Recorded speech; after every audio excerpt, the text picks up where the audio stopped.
Hello बच्चों, let's read the question. Select the correct statement with respect to diseases and immunization. तो इस सवाल में हमें कुछ statements दिए गए हैं and हमें select करना है correct statement and about immunization or diseases. तो यहाँ पर हमारा key concept होगा immunity. इम्यूनिटी क्या होती है? इम्यूनिटी बॉडी की एबिलिटी है टू फाइट एनी डिजीजेस या disease causing pathogens foreign materials जो कि बॉडी के अंदर आ सकते हैं, जो कि इन्फेक्शन कॉज कर सकते हैं।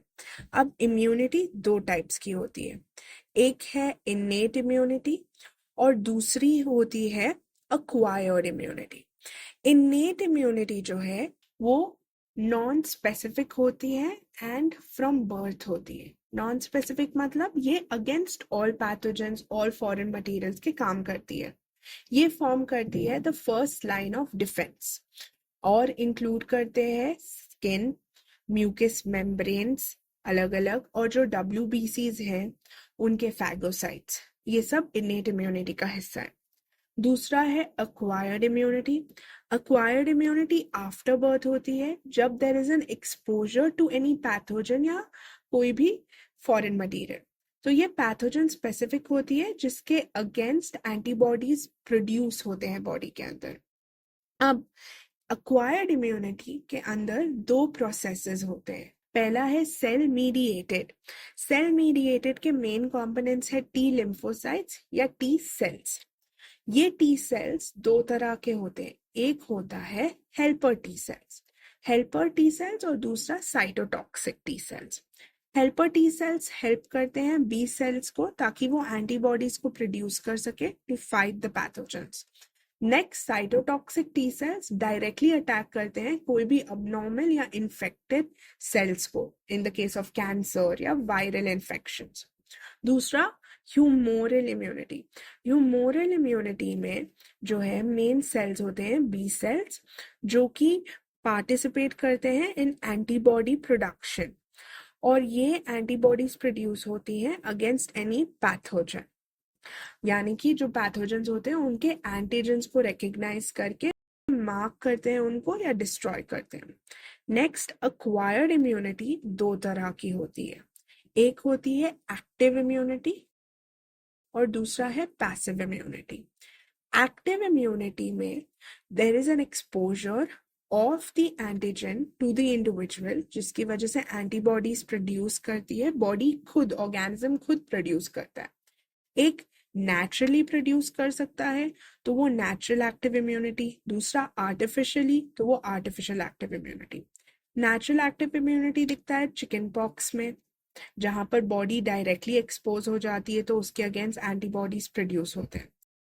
आर्टिफिशियल एक्टिव इम्यूनिटी में डेड या इनएक्टिव पैथोजेंस, यानी कि उनकी एबिलिटी नहीं रहती है इन्फेक्शन कॉज करने की, बट उनके जो एंटीजेंस है वो इंटैक्ट रहते हैं, वो उनमें रहते हैं, जिसकी वजह से ऑर्गेनिज्म एंटीबॉडीज प्रोड्यूस करता है एंड एंटीबॉडीज में मेमोरी सेल्स होते हैं जो रिमेम्बर करता है कि अबाउट दैट एंटीजन। ये फुल प्रोसेस को हम बोलते हैं वैक्सीनेशन।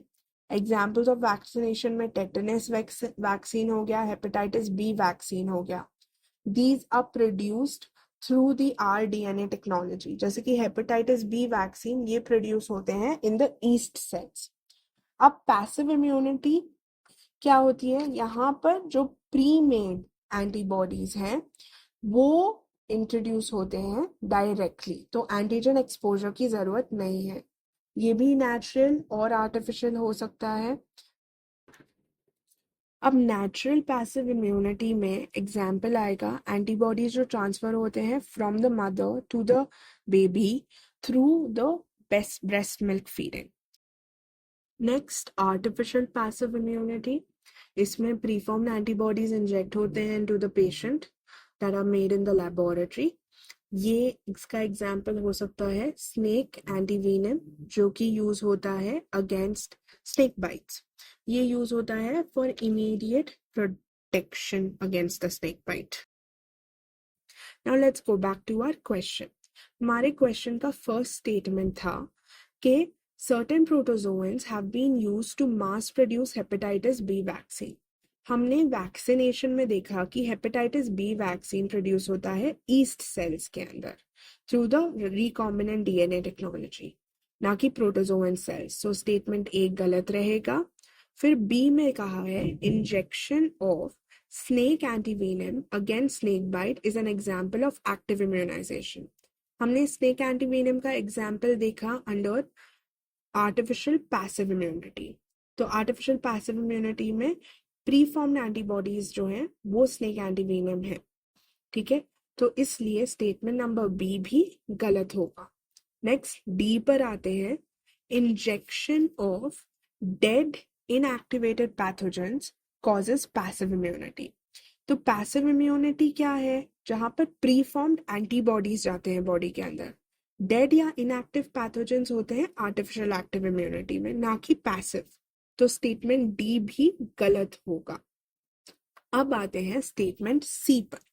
स्टेटमेंट सी कहता है if due to some reason B and T lymphocytes are damaged, the body will not produce antibodies against a pathogen. हमने देखा T lymphocytes वो हिस्सा था सेल मीडिएटेड इम्यूनिटी का and that would help in production of antibodies. B cells humoral immunity में वो भी antibody production में यूज होता है। तो T और B के बिना एंटीबॉडीज प्रोड्यूस नहीं होते हैं, तो स्टेटमेंट सी करेक्ट होगा। So correct option is option C. Hope you all understood this well. Best of luck.